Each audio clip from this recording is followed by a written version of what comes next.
Good morning, it's 10:23. You're on Sunrise Radio with me, Shabnam Sahi. It gives me great pleasure to say a big warm welcome to Professor Sanjay Sharma, CRI's consultant cardiologist, one of the world's leading experts in inherited heart conditions and sudden cardiac death in young people. He supervises CRI's pioneering UK-wide screening program and has been involved with the charity for almost 30 years. Now, Professor Sharma is Professor of Sports Cardiology and Inherited Heart Conditions at St. George's University of London, which is in Tooting, of course. And this week is CRI's annual Raising Awareness Week, which runs from the 23rd of November through to the 1st of December. Professor Sharma, we meet again. Welcome to Sunrise. Hello, Shabnam. Now, for those who've missed our previous conversations, when and how did you first become involved in the charity Cardiac Risk in the Young? And also, why did you start to specialize in heart conditions affecting young people, especially athletes? Thank you for that question. I became involved with Cardiac Risk in the Young in 1996, so 28 years ago. I was a junior cardiologist and I was perplexed by the fact that athletes, these so-called healthy individuals, died occasionally on the football pitch or elsewhere. And I learned that they often died from a genetic condition called hypertrophic cardiomyopathy, which is characterized by thickened heart muscle walls. And I started asking myself that if people exercise, just like your biceps are a muscle, your heart is also a muscle. So people who exercise get thickened heart muscles. So how do we tell the difference between a thickened heart muscle due to exercise and a thickened heart muscle due to disease? So I started conducting research in this at St. George's Hospital under a professor called Professor McKenna, and he put me in touch with Cardiac Risk in the Young because the former chief executive was also heavily involved with tennis, and from that I made relationships with many sporting disciplines to try and answer this question. And clearly, as time went on, my interest in sudden death in young people grew. I realized that whereas we have made massive strides in reducing sudden deaths in people in their 60s, 70s and 80s, we hadn't really done enough for young people. I also learned that most young people that die have no warning symptoms. So we've got to try and do some sort of screening test to identify them. And through CRI, we basically developed a screening algorithm to test so many young people, not just athletes, but also the general population. And we have come up with lots and lots of interesting data that I may be able to talk to you about today. It's absolutely commendable, the work that you've done over almost 30 years. And recently, CRI has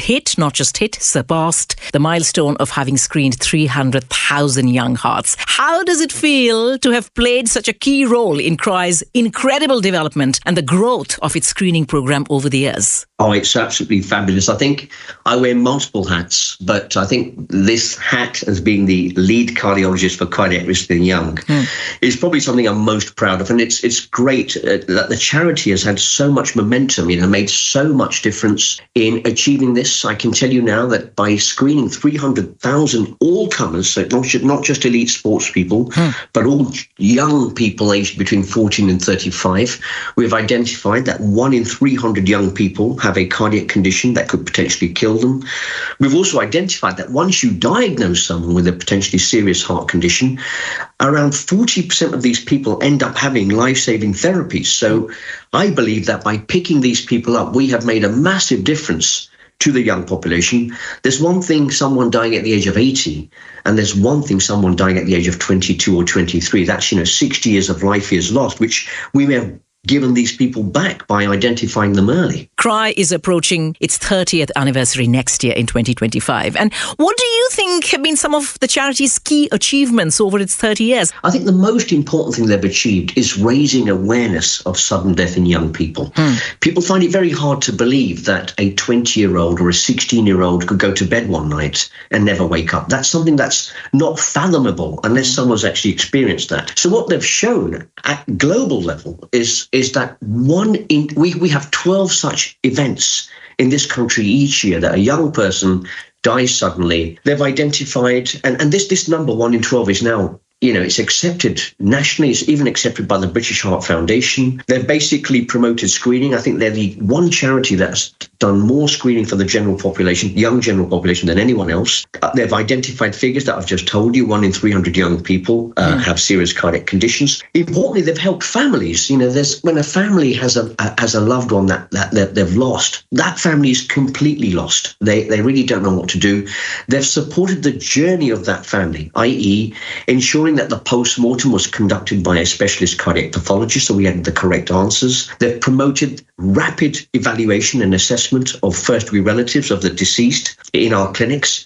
And by doing that, they've helped about 7,000 families. We've identified then that if we test family members of young people that have died prematurely, that we find a serious genetic condition in around 40% of families. They're also a very, very important organisation, not just in helping society, but also educating and promoting research. CRY, up to date, have now trained 40 specialists, nationally. So we've got 40 consultants spread out, not just in London, but in Wales, Southampton, Ireland, all sorts of places that have been trained by cardiac risk in the young, so that people have got access to all these specialists. And they've also taught us knowledge about novel diseases that cause sudden death that we never even knew about 20 years ago. Sunrise Radio.